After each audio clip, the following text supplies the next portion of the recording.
Hello student, आज हम लोग देखते हैं चैप्टर 4 लीनियर इक्वेशन इन टू वेरिएबल्स।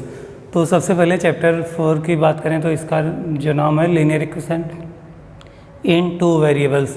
तो इसको देखते हैं एग्जैक्टली होता क्या है। लीनियर इक्वेशन की अगर बात करें तो हमने बताया कि आप बेसिक क्लास 8 में भी देखा होगा आपने कि कोई भी अलजेब्रिक एक्सप्रेशन है, कुछ इस तरह का, सपोज करिए कोई अलजेब्रिक एक्सप्रेशन लिखा है 9x + 4 या कोई पॉलिनोमियल लिखा है 9x + 4, इस तरह का कुछ।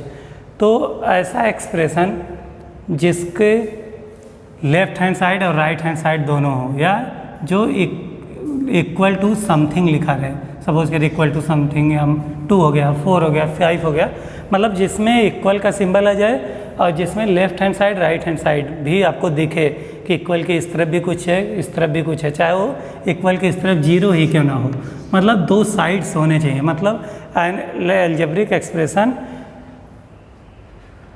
Of the form ax + b = 0 is called linear equation. आप इस तरह से कह सकते हैं। तो लीनियर इक्वेशन क्या होता है, किसी भी अलजेब्रिक एक्सप्रेशन को = 0 अगर लिख दिया जाए तो क्या कहलाएगा, लीनियर इक्वेशन। लीनियर का मतलब होता है जो वेरिएबल होगा उसमें मैक्सिमम पावर 1 होगी, मतलब जो लिखे नहीं जाती। तो इसमें देखिए मैक्सिमम पावर अगर ये 2 हो जाए तो क्वाड्रेटिक हो जाएगा। तो आप चैप्टर 2 में आपने देखा होगा कि वहाँ पे अगर अलजेब्रिक एक्सप्रेशन की मैक्सिमम पावर 1 है तो क्या कहलाता था, लीनियर पॉलिनोमियल। तो यहाँ पे अब इक्वल टू समथिंग लिखा गया तो इक्वेशन हो गया यही पॉलिनोमियल, और इक्वल टू समथिंग होने के बाद इक्वेशन हुआ और इस पर मैक्सिमम वेरिएबल पे 1 ही है पावर, तो लीनियर हो जाएगा। तो जब भी आपको इस चैप्टर में मिलेगा तो वेरिएबल पे पावर क्या होगी, हमेशा 1 ही रहेगी, तभी वो लीनियर इक्वेशन कहा जाएगा। फिर इसमें देखें वेरिएबल का अगर काउंट करें तो इसमें सिर्फ और सिर्फ एक वेरिएबल है जो कि x है, तो ये क्या कहलाएगा, लीनियर इक्वेशन इन 1 वेरिएबल, जो कि आपके सिलेबस में था क्लास 8 में, जहाँ पे आप केवल 1 वेरिएबल का आप लीनियर इक्वेशन पढ़ते थे। लेकिन यहाँ पे आपका चैप्टर का नाम है लीनियर इक्वेशन इन 2 वेरिएबल। तो यहाँ पे आपकी जब भी लीनियर इक्वेशन मिलेगा वो 2 वेरिएबल का मिलेगा, कुछ इस तरह का ax + by + c = 0। और अगर 1 वेरिएबल का लीनियर इक्वेशन है तो सिर्फ और सिर्फ आपको एक इक्वेशन चाहिए उस वेरिएबल का आंसर फाइंड करने के लिए। 2 वेरिएबल का अगर लीनियर इक्वेशन है तो आपको pair of linear equation in 2 variable चाहिए उसका आंसर फाइंड करने के लिए। तो an equation of the form ax + by + c = 0 is called linear equation in 2 variable where a and b and c are real number belongs to, इसको बोलते हैं belongs to real number, and a and b will not be equal to 0। यहाँ पे a और b और c जो है वो रियल नंबर है, कोई नंबर है, और जहाँ पे a और b की वैल्यू रियल नंबर में सारी नंबर आती हैं तो 0 भी आता है। तो लेकिन आपको ध्यान रखना है कि a और b की वैल्यू 0 नहीं होनी चाहिए, अदर दैन 0 होनी चाहिए। क्यों? क्योंकि अगर a और b 0 हो जाएगा तो पूरा a × x 0 × x तो a 0, b × y 0 × y a 0, बचा केवल कांस्टेंट टर्म। तब ये लीनियर इक्वेशन इन 2 वेरिएबल नहीं रहेगा, क्योंकि x y यहाँ 0 हो गया, पूरा टर्म ही गायब हो गया, बचा केवल c, तब ये लीनियर इक्वेशन नहीं रह जाएगा। तो इस वजह से a और b कभी 0 नहीं होनी चाहिए। तो इस तरह के जितने भी इक्वेशन आपको मिलेंगे वो क्या कहलाएंगे, आपके लीनियर इक्वेशन इन 2 वेरिएबल। जहाँ पे x का जो कोफिशिएंट होता है वो a कहलाता है, coefficient of x is equal to a, coefficient of y = b, and constant term, constant इसमें है जो free from x and y कुछ है तो उसको बोलेंगे कांस्टेंट टर्म, जिसको हम लोग c कहेंगे। एक एग्जांपल से देखते हैं इसको, 2x + 3y + 4 = 0। अब देखिए ax + by + c = 0 के फॉर्म का है तो क्या कहलाएगा, लीनियर इक्वेशन इन 2 वेरिएबल। क्यों? क्योंकि x और y यहाँ पे 2 वेरिएबल हैं। तो यहाँ पे जो आपका x और y क्या था, वेरिएबल है, इसी वजह से इनको बोलते हैं 2 variables, x y and variable, और c आपका कांस्टेंट, a और b x और y के कोफिशिएंट कहलाते हैं। तो इतना आपको ध्यान रखना है। तो यहाँ से अगर किसी ने कहा कि x इसमें इस इक्वेशन की हेल्प से बताइए कि a b c की वैल्यू क्या है, तो आप standard form of linear equation से कंपेयर करेंगे तो a x plus B Y plus C equal to 0। तो एक्स मतलब एक्स क्या है, ए क्या है, एक्स का कोफिशिएंट है, तो यहाँ पे एक्स का कोफिशिएंट 2 है तो ए की जगह क्या हो जाएगा 2। वाई क्या है, सॉरी 3, यहाँ पे वाई का कोफिशिएंट बी कहलाता है, तो यहाँ वाई का कोफिशिएंट 3 है तो बी की जगह क्या है 3। फिर सी कांस्टेंट टर्म जो एक्स और वाई से फ्री है तो उसको बोलते हैं कांस्टेंट, दैट इज सी की जगह यहाँ क्या 4 है। तो कभी कभी आपके जैसे एक्सरसाइज 4.1 में कभी कंपैरिजन पूछेगा कि यहाँ पे ए बी सी की वैल्यू क्या है लीनियर इक्वेशन में, तो आप यहाँ से कंपेयर करके दोनों का आंसर बताएंगे। तो ये तो था आपका पहला पॉइंट इस चैप्टर का, लीनियर इक्वेशन होता क्या है और उसमें वेरिएबल क्या होते हैं और कांस्टेंट क्या होते हैं और कोफिशिएंट क्या होते हैं, ये सारी बातें। इसी में आपका दूसरा पॉइंट आएगा लीनियर इक्वेशन के बाद सोल्यूशन ऑफ लीनियर इक्वेशन।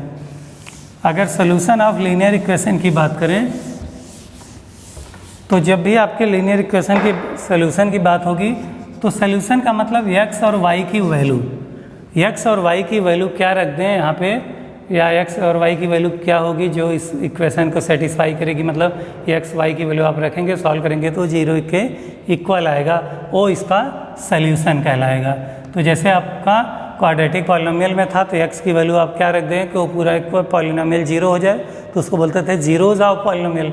यहाँ पे उसको बोलेंगे सोल्यूशन ऑफ लीनियर इक्वेशन। तो यहाँ पे दो वेरिएबल्स हैं एक्स वाई, इनका जो वैल्यू होगा वो यहाँ पे आप रखेंगे, इनका आंसर आप फाइंड करेंगे, तो जो आपका आएगा वो क्या कहलाएगा उसका सोल्यूशन। तो एक्स और वाई की जो वैल्यू होगी वो कहलाती है सोल्यूशन ऑफ लीनियर इक्वेशन। फिर आता है ग्राफ ऑफ लीनियर इक्वेशन। तो ग्राफ की बात करें तो आपका हमेशा कोई इक्वेशन दिया रहेगा, जैसे सपोज करिए 4x + y = 0, तो यहाँ से इसकी हेल्प से आप एक बार x की वैल्यू 0 1 2 3 रखेंगे तो y की वैल्यू कुछ मिलेगी, तो वहाँ पे x और y की ढेर सारी वैल्यू मिलेंगी। अब उन x और y का कोऑर्डिनेट बनाएंगे हम लोग।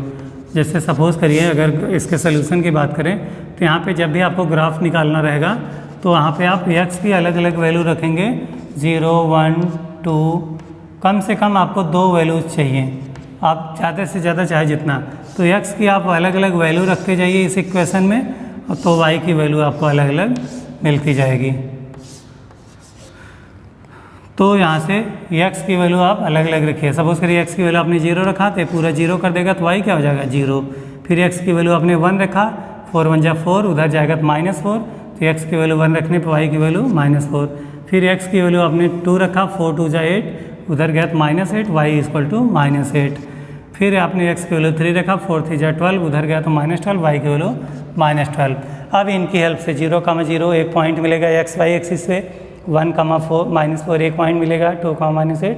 फिर इन पॉइंट्स को आप मिला देंगे तो जो आपका कहीं पे आपका मिलेगा तो एक स्ट्रेट लाइन मिलेगी कुछ इस तरह का। एक आपने ये आपका एक इक्वेशन से बनेगा। ऐसे ही एक इक्वेशन और दिया रहेगा, क्योंकि 2 वेरिएबल है तो आपको पेयर में लीनियर इक्वेशन आपका मिलेगा 2, तो उसकी हेल्प से दूसरे इक्वेशन से एक टेबल बनाएंगे, कोऑर्डिनेट बनाएंगे, फिर वो कहीं कट कर बनाएंगे तो आपको कुछ इस तरह का आंसर मिलेगा। जहाँ पे एक दूसरे को कट करेंगे वो x एक्सिस से कितने डिस्टेंस पे है, y एक्सिस से कितने डिस्टेंस पे है, तो ये आपका क्या हो जाएगा आपका सोल्यूशन। तो x = 4 y = 2, तो इसका सोल्यूशन बाय ग्राफिकल मेथड, तो यहाँ से इसका आंसर आता है। तो इतनी सी बातें इसमें बेसिक कॉन्सेप्ट है। आइए हम लोग देखते हैं एक्सरसाइज 4.1। 4.1 में आपको फॉर्मेशन करना है। जैसे आपको एग्जैक्ट लीनियर इक्वेशन लिखा है तब तो ठीक है, लेकिन स्टेटमेंट में लिखा है और आपको लीनियर इक्वेशन में इसको चेंज करना है तो कैसे करेंगे। जैसे पहली कंडीशन है क्वेश्चन नंबर 4.1 में पहले क्वेश्चन की, the cost of a notebook is twice the cost of a pen, write a linear equation in 2 variables to present this statement. Hint में दिया take the cost of notebook to be x rupees and that of a pen is to be y rupees. तो कह रहा है question में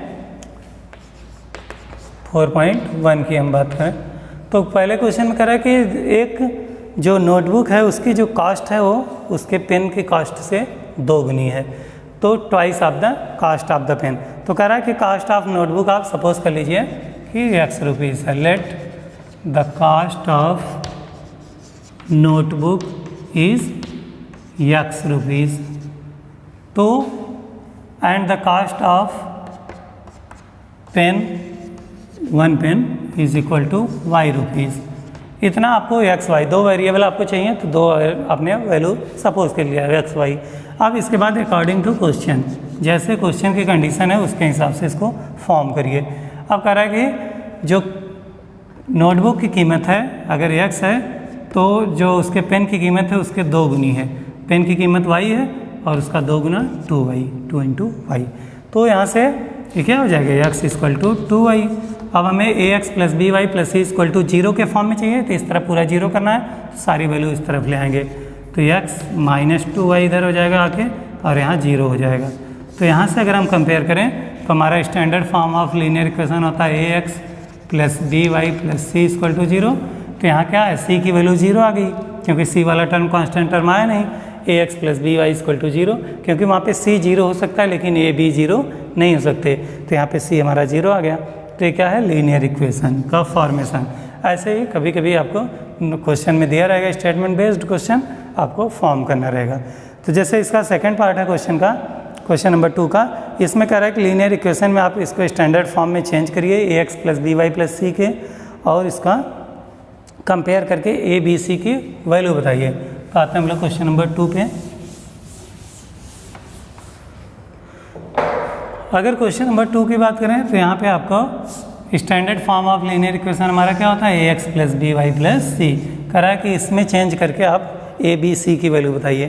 तो पहला part है 2x plus 3y equal to 2x plus 3y equal to 9.35 बार का मतलब ये 35 पॉइंट के बाद रिपीट कर रहा होगा तो यहाँ पे बार लगा दिया जाता है। तो यह केवल 3 पे लगा है, सॉरी केवल 5 पे लगा, 5 पे लगाइए इतना। अब यहाँ से हम लोग क्या इसके फॉर्म में चेंज करेंगे तो सारी वैल्यू इस तरफ ले आते हैं, इस तरफ केवल 0 बचता है। तो इस तरफ कर लीजिए इसको 2x प्लस 3y, इधर से माइनस हो जाएगा आके 0.35 बार इक्वल टू 0। अब यहाँ से हम कंपेयर कर लेंगे, x का कोफिशिएंट a कहलाता है तो a की जगह यहाँ x का कोफिशिएंट 2 है। तो this implies on comparing with standard form of the linear equation we get a is equal to 2, b is equal to 3. The coefficient of y is called b, and here y is equal, the coefficient of y is 3. That's why b is equal to 3. Now the constant term is minus 9.35 dash. तो यहाँ पे आपका लिखेंगे c is equal to minus. अगर minus symbol आ रहा है तो minus आपको लिखना है, पॉजिटिव आ रहा है तो पॉजिटिव नहीं लिखा जाता, या नेगेटिव आ रहा है तो नेगेटिव आपको लिखना पड़ता है। तो इस तरह से इसके और भी जितने पार्ट हैं, तो सबसे पहला काम सारी वैल्यू को एक तरफ करेंगे, इधर 0 कर देंगे, फिर x का कोफिशिएंट a के इक्वल, y का coefficient b, constant term c, compare करके हम लोग आंसर लिखते हैं। आते हैं एक्सरसाइज 4.2 पे। अगर 4.2 की बात करें तो इसमें आपको सोल्यूशन ऑफ लीनियर इक्वेशन बताना है। जैसे पहला क्वेश्चन है, which one of the following option is true and why. y equal to 3x plus 5 has a unique solution, only 2 solution, infinitely many solution. तो यहाँ पे अगर कह रहा है कि 4.2 क्वेश्चन नंबर 1 कह रहा है कि इसमें क्या है कि y equal to 3x plus 5 के पास कितने सोल्यूशन होंगे। तो y equal to 3x plus 5, तो इसको एक तरफ कर लेते हैं तो आ जाएगा 3x माइनस वाई को उधर ले आएँ और प्लस 5 पहले से इक्वल टू 0। अब ax plus B Y plus C equal to 0 के फॉर्म में है तो एक लीनियर इक्वेशन है। तो लीनियर इक्वेशन अगर अकेले है तो यहाँ पे आपका क्या कम से कम जितने वेरिएबल का इक्वेशन होगा उससे उतने सोल्यूशन होंगे।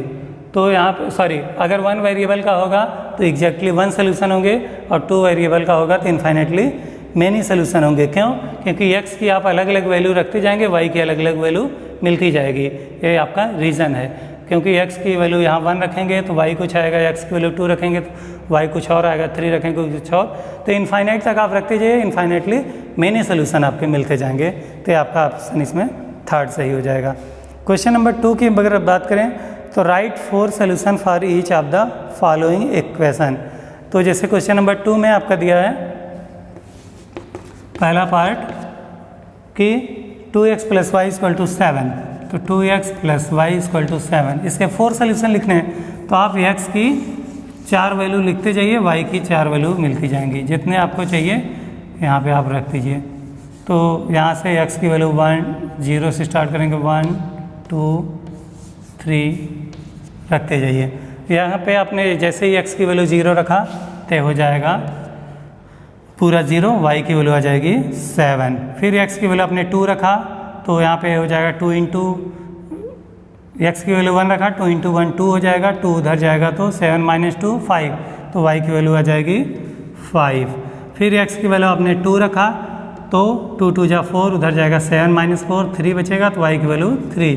x की वैल्यू आपने 3 रखा, 3 2 जा 6, उधर जाएगा 7 माइनस 6, y की वैल्यू आ जाएगी 1। तो कह रहा है कि 4 सोल्यूशन लिखिए, तो 0 से लेके 3 तक आप रख दीजिए, 4 सोल्यूशन आपके मिल जाएंगे। 5 का था तो 4 और रख देते, और भी चाहिए तो हम लोग, इस वजह से लीनियर इक्वेशन के 2 वेरिएबल्स के इनफाइनाइटली मेनी सोल्यूशन पॉसिबल हैं। तो इस तरह से हम लोग कर लेते हैं। जैसे इसमें क्वेश्चन नंबर 4 है, थोड़ा सा इंपॉर्टेंट है, ऐसे क्वेश्चन आते हैं आपके एग्जाम में। अगर क्वेश्चन नंबर 4 की हम बात करें तो क्वेश्चन नंबर 4 में लिखा है find the value of k of if x equal to 2 y equal to 1 is a solution of the equation 2x plus k। तो इक्वेशन आपका दिया है 2x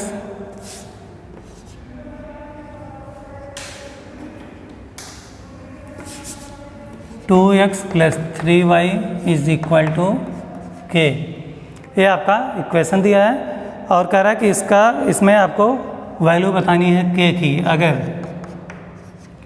x की वैल्यू क्या हो जाए 2 और y की वैल्यू क्या हो जाए 1, तो क्या यहाँ पे x की वैल्यू 2 और y की वैल्यू 1 क्या सोल्यूशन है। सोल्यूशन का मतलब x और की वैल्यू आप यहाँ 2 रख दीजिए, y की वैल्यू यहाँ पे 1 रख दीजिए, तो आपका आंसर आ जाएगा। ये इसके x और y की वैल्यू क्या कहलाती है, सोल्यूशन ऑफ लीनियर इक्वेशन। तो यहाँ पे रख दीजिए put x equal to 2y equal to 1 in equation 1, इसको सपोज कर लीजिए। यहाँ पे रखिए तो आ जाएगा 2 इंटू एक्स की जगह 2 रखना है, प्लस 3 इंटू वाई की जगह 1 रखना है, इक्वल टू k। अब इसको सॉल्व कर लीजिए, k का आंसर आ जाएगा 2 2 जा 4 प्लस 3 1 जा 3 इक्वल टू k। तो 4 प्लस 3 7 इक्वल टू k, तो k की वैल्यू क्या आ जाएगी 7।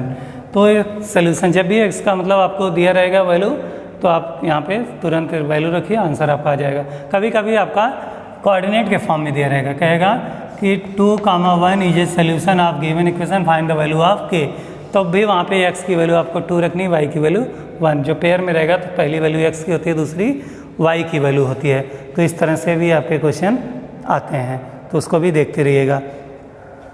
तो एक तो क्वेश्चन आपका आएगा कि स्टेटमेंट बेस्ड क्वेश्चन रहेगा, उसको लीनियर इक्वेशन में चेंज करिए। दूसरा आएगा x और y की वैल्यू दिया रहेगा, उसमें कोई कांस्टेंट टर्म रहेगा या अननोन टर्म रहेगा, उसका वैल्यू आप फाइंड करिए।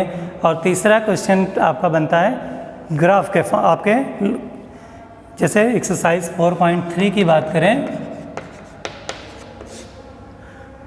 तो इसमें क्वेश्चन नंबर 3 ऐसा भी क्वेश्चन आता है आपके एग्जाम में, कभी कभी लिखा है question number 3 of exercise 4.3 if the point 3, 4 lies on the graph of the equation 3y equal to ax plus 7, 3y is equal to ax plus 7 एक लीनियर इक्वेशन है। कह रहा है कि इस पर एक पॉइंट है, पॉइंट का कोऑर्डिनेट एक्स वाई होता है, मान लीजिए पॉइंट ए है, तो इसका कोऑर्डिनेट कितना दिया है 3, 4। Then find the value of a, तो बताइए कि यहाँ पे स्मॉल ए की वैल्यू क्या होगी। तो हमने बताया कि आपके कभी कभी ए लिख के नहीं आया कि x इक्वल टू 3 है, y इक्वल टू 4 है, इसका सोल्यूशन है, तो बताइए कि इसकी वैल्यू क्या होगी। कभी कभी आपके पॉइंट के फॉर्म में दे दिया गया, कहेगा कि इस पर लाई कर रहा है किसी पे, तो यहाँ पे आप क्या करेंगे, सीधा x की जो कोऑर्डिनेट होगा पहली वैल्यू होती है, y का कोऑर्डिनेट दूसरा होता है, तो यहाँ पे आप रखेंगे put x equal to 3 and y equal to 4 since 3, 4 are the solution of. इस पॉइंट पे पाए जाएंगे, इस पॉइंट पे लाई करेंगे तो इसका मतलब उसके सोल्यूशन होंगे, तो यहाँ पे आप रख दीजिए। फिर आ जाएगा 3 इंटू वाई की जगह आपको 4 रखना है, equal to a into X की जगह 3 रखना है, प्लस 7, तो 3 4 जा 12 और equal to 3 into A 3a plus 7 इधर आएगा, 12 minus 7 equal to 3a, 12 minus 7 का मतलब 5 इक्वल टू 3a, और a की वैल्यू चाहिए तो 3 इधर मल्टीप्लाई इधर जाके डिवाइड करेगा तो 5/3, तो ये हमारा a की वैल्यू हो जाएगी। तो इस तरह के भी क्वेश्चन आपके एग्जाम में आते हैं, तो इसको भी रिवाइज करिएगा। 4.3 तक ही आपका इम्पॉर्टेंट है, इतने कॉन्सेप्ट से आपका पूरा चैप्टर आप सॉल्व कर ले जाएंगे, और आपके क्वेश्चंस भी आपके जो एग्ज़ाम में आते हैं इतने ही पैटर्न पे आते हैं जितना हमने एक्सप्लेन किया। Thank you.